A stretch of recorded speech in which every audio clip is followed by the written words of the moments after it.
प्राचीन काळात एका धनिकाची 7 मुले असतात. त्यांचा विवाह झालेला असतो. सर्वात लहान मुलाची पत्नी ही अत्यंत हुशार, चारित्र्यवान असते, पण तिला कोणीही भाऊ नसतो.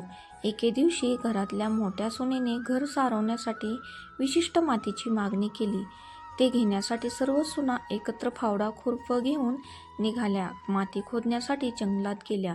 तेवढ्यात तिकडून एक नाग जाताना दिसला. मोठ्या सुनेने त्याला मारण्यासाठी खुरपे उचलले. तेवढ्यात लहान सुनेने तिला अडवले. त्या मूकप्राण्याला मारू नका, तो निष्पाप आहे असं तिला सांगितलं. हे ऐकून मोठी सून तिथून बाजूला झाली आणि तो नाग दुसरीकडे जाऊन बसला. तेव्हा लहान सुनेने नागाला सांगितले की तुम्ही इथेच थांबा, मी थोड्याच वेळात परत येते, इथून कुठेही जाऊ नका असे म्हणून त्या सर्व माती घेऊन घरी गेल्या. कामात अडकल्याने लहान सून पूर्णपणे विसरली की तिने नागाला थांबायला सांगितले आहे. तिला ही गोष्ट दुसऱ्या दिवशी आठवली आणि ती तात्काळ त्या नागाच्या स्थानावर पोहोचली. नागदेव तिथेच बसलेले बघून ती बंधू प्रणाम म्हणाली.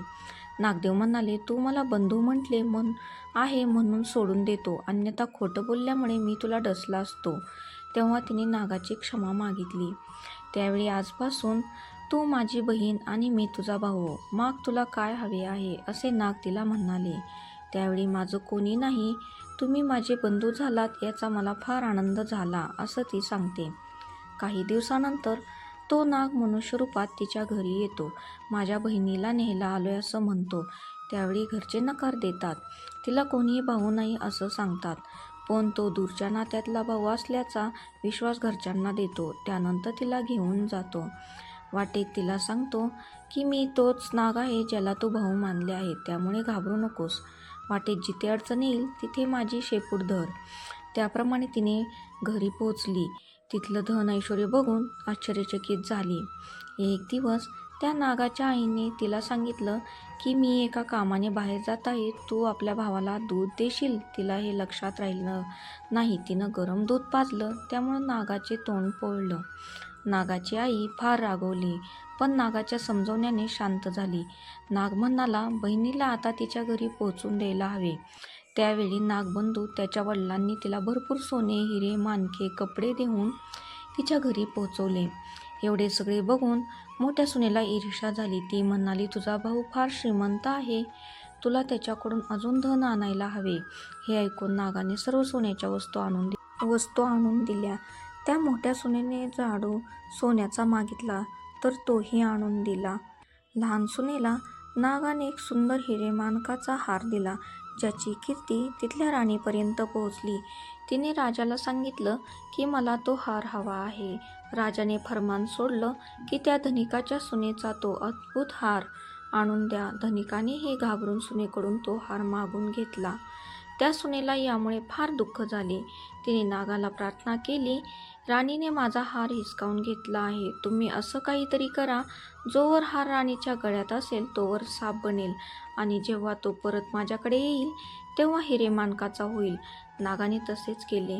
तो हार राणीने गळ्यात घातल्यावर त्याचा साप झाला. राणी जोरात किंचाळून रडू लागली. हे बघून राजाने त्या सुनेला ताबडतोब बोलावून घेतले. धनिक सुनेला घेऊन दरबारात हजर झाला.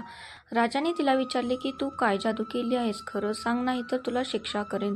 सून म्हणाले, महाराज माफ करा, पण हा हारच असा आहे, माझ्या गळ्यात हिरेमाणकाचा असतो आणि इतरांच्या गळ्यात साप बनतो. राजाने हे ऐकून तो हार सुनेला देत म्हटला, आता तू घालून दाखव. तिने घालताच तो हिरेमाणकाचा झाला. हे बघून राजाला तिच्या बोलण्यावर विश्वास बसला. खुश होऊन अधिक मुद्रा पण दिल्या. सून घरी परत आली. हे सर्व धन बघून मोठ्या ईर्ष्येने लहान सुनेच्या पतीला सांगितले. लहान सुनेकडून कुठून तरी धन येत आहे. यावर त्या लहान मुलाने तिला विचारले, धन कुठून आणत आहेस? तेव्हा तिने परत नागाचे स्मरण करून दिले. त्यावेळी नाग प्रकट झाले आणि सांगितले की माझ्या या मानलेल्या बहिणीवर जर कोणी संशय घेतला तर मी त्याला खाऊन टाकेन. हे ऐकून लहान सुनेचा पती खुश झाला. त्याने नागदेवतेचा यथायोग्य सत्कार केला. त्याच दिवशी नागपंचमी साजरी केली जाते, जेव्हा स्त्रिया नागाला आपला भाऊ मानून त्याची पूजा करतात. जशी नागिन त्यांना प्रसन्न झाली तशी तुम्हा आम्हा हो. ही 60 उत्तराची कहाणी 5 उत्तरी सुफळ संपूर्ण.